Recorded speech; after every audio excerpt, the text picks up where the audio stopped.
Hello friends, welcome back my YouTube channel mister R Sharma. तो दोस्तों, हम वाक्य के ऊपर चर्चा कर रहे थे। जो अगली वीडियो बनाई थी हमने पहले वाली, वो वाक्य के ऊपर बताया था कि वाक्य क्या चीज़ है, किसे कहते हैं, कितने इसके भेद होते हैं, वर्गीकरण इसका कैसे किया जाता है, वाक्य के अंग कौन कौन से होते हैं और किस प्रकार क्या है एक वाक्य का निर्माण किया जा सकता है और वो उपवाक्य या पदबंध से कैसे भिन्न रहता है। ठीक है, एक बार मैं पुनः बता दूं कि वाक्य के बारे में हमने बात की थी कि वाक्य क्या है कि एक विचार को व्यक्त करने वाला जो पद समूह कहलाता है, जो पद समूह होता है वो क्या कहलाता है, शब्द, ये आपका वाक्य कहलाता है।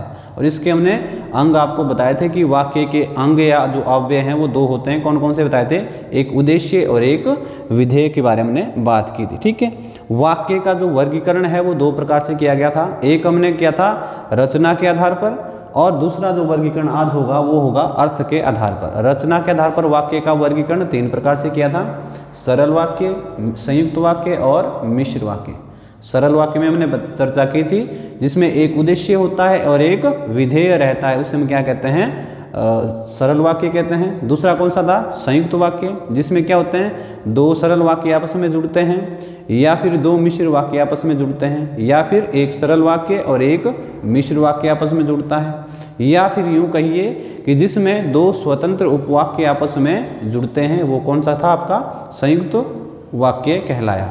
अंतिम था हमारा मिश्र वाक्य, और मिश्र वाक्य में चर्चा की थी कि मिश्र वाक्य में एक प्रधान उपवाक्य होता है और अन्य आश्रित उपवाक्य होते हैं। ठीक है जी, आज हम बात करने वाले हैं अर्थ के आधार पर वाक्यों का वर्गीकरण की। अर्थ के आधार पर वाक्य के भेद कौन कौन से हो सकते हैं। सबसे पहला है कि विधिवाचक या विधानवाचक। ठीक है, विधिवाचक या विधानवाचक वाक्य अर्थ के आधार पर जो आपके भेद है वो कितने होंगे? 8 होंगे। ठीक है, अर्थ के आधार पर वाक्य के भेद 8 होंगे, जो मैंने आपको लिख दिए हैं समय की बचत के लिए। विधिवाचक या विधानवाचक क्या होता है? जिसमें क्या है, साधारण सा कोई कार्य, जिसमें कोई कार्य के होने का बोध होता है कि कोई क्रिया हुई है, उसका यदि बोध हो जाए सामान्यतः, वो क्या कहलाता है? विधिवाचक या विधानवाचक कहलाता है। ठीक है, जैसे आपके सामने उदाहरण है कि राम क्या है, राम पुस्तक पढ़ता है, राम पुस्तक पढ़ता है। इस तरह के उदाहरण आ सकते हैं। या फिर उदाहरण एक अन्य भी आ सकता है, जैसे भारत की राजधानी दिल्ली है। बताइए इसमें कौन सा वाक्य का भेद है? भारत की राजधानी क्या है? दिल्ली है। कई बार इस तरह के वाक्य भी आते हैं, इसमें क्रिया का होने का बोध नहीं हो रहा है, लेकिन फिर भी क्या है, इस तरह के वाक्य जो सिंपल साधारण वाक्य होंगे जिससे क्या सामान्यता बोध होता है, वो क्या कहलाएगा? आपका विधिवाचक या विधानवाचक के अंतर्गत आता है। ठीक है जी। अन्य दूसरा कौन सा है आपका? दूसरा है निषेधवाचक। निषेधवाचक में क्या होता है? निषेध से शब्द से ही पता लग रहा है, निषेध, जहां नकारी जा रही है कोई चीज, नहीं का बोध होगा, नकारात्मक शब्दों का प्रयोग किया जाएगा। अब जैसे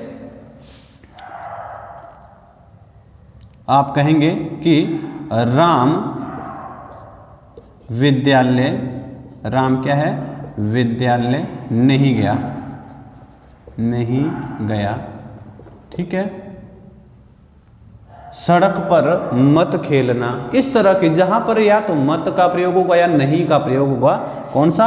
या तो क्या है, मत शब्द का प्रयोग होगा या नहीं पद का प्रयोग होगा। वो किस में आएंगे? आपके निषेधवाचक के अंतर्गत आते हैं। अगला है आपका आज्ञावाचक। आज्ञावाचक को क्या कहते हैं? आदेशात्मक वाक्य भी कहते हैं। आज्ञावाचक कहलाएगा या फिर आदेशात्मक वाक्य, जिसमें क्या है, कोई आदेश दिया जा रहा हो, आज्ञा दी जा रही हो, ऐसे वाक्य कहलाएंगे। ठीक है, जैसे सिंपल से वाक्य होंगे आपको कि एक गिलास पानी दीजिए। एक गिलास क्या है?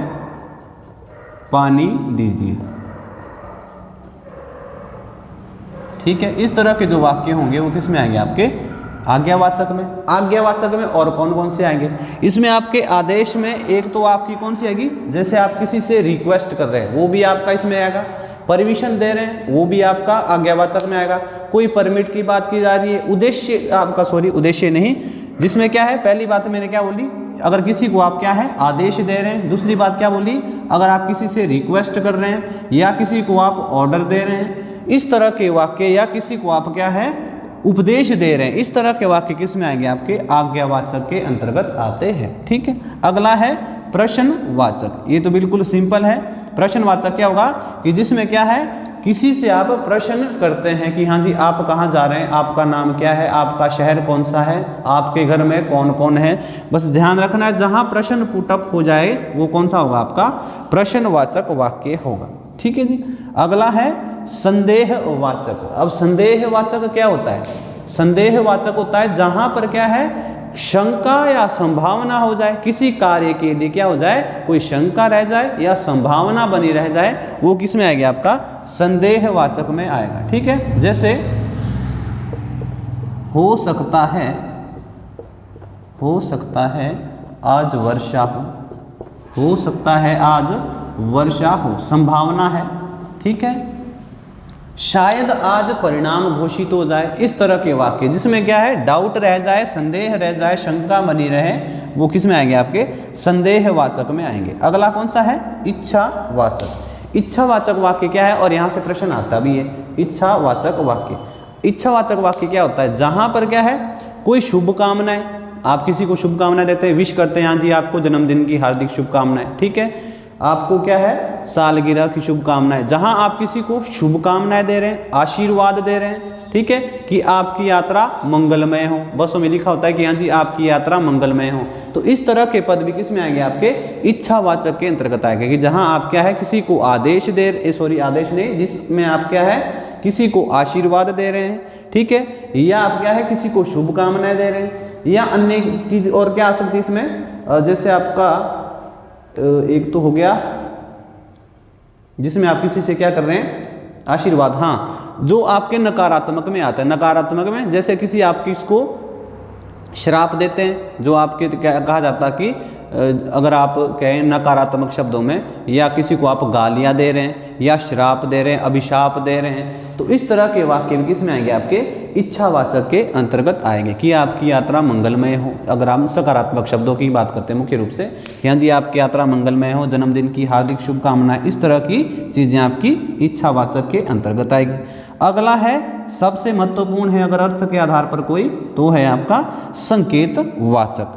संकेतवाचक वाक्य क्या होते हैं? संकेतवाचक एक तो साधारण वाक्य होंगे कि मेरा घर पूर्व दिशा की ओर है, जहां पर कोई संकेत किया जा रहा है। ठीक है, कि दाईं ओर की सड़क कहाँ है, शिमला के ले गई है।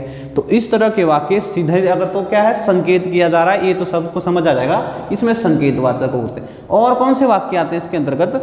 जहां पर क्या होती है एक क्रिया दूसरी क्रिया के ऊपर निर्भर होती है। क्या? जहां पर एक क्रिया दूसरी क्रिया के ऊपर निर्भर रहती है, ऐसे वाक्य किसमें आएंगे आपके, वो भी संकेतवाचक के अंतर्गत आते हैं। ठीक है, जैसे यदि वर्षा होगी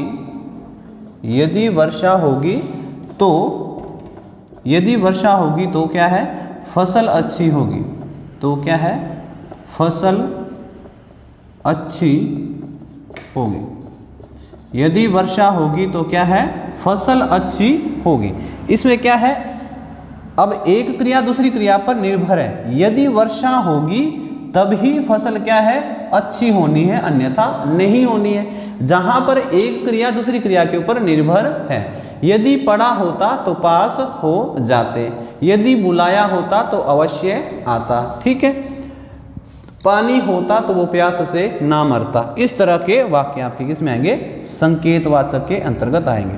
पहली बात, जहां कोई संकेत दिया जा रहा है, दिशा सूचित की जा रही है कि आप क्या कहें मेरा घर इस ओर है, मेरा घर पंजाब की ओर है, पूर्व दिशा की ओर है, या फिर एक क्रिया दूसरी क्रिया के ऊपर निर्भर रहती है।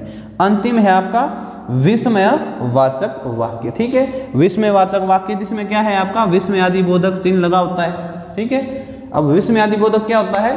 जहां पर कोई आपके मन के जैसे शोक है, हर्ष है, इस तरह के जो भाव उत्पन्न होते हैं, जैसे वाह कितना सुंदर दृश्य है, आपने कहा कि वाह, उसके बाद आपका विस्मयादि बोधक चिन्ह होगा वाह कितना सुंदर दृश्य है।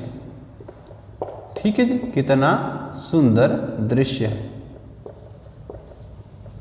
हाय मेरा सर फटा जा रहा है, ओह यह कब हुआ, इस तरह के वाक्य किस में आएंगे, आपके विस्मयवाचक के अंतर्गत आते हैं। ठीक है, तो ये रहा अर्थ के आधार पर वाक्य का वर्गीकरण और रचना के आधार पर हमने कर लिया है। जिसको नहीं पता वो पिछली वीडियो देख ले, जिसने वो पिछली वीडियो नहीं देखी हुई तो आप पिछला वीडियो भी देख सकते हैं, जिसमें हमने वाक्य के बारे में बताया कि वाक्य है क्या, किसे कहते हैं, कितने भेद हैं, किस आधार पर इसका वर्गीकरण किया गया है, कौन कौन से इसके मुख्य अंग हैं। ठीक है जी, तो चलिए आज के लिए इतना ही। बनते रहिए। जय हिंद, जय भारत।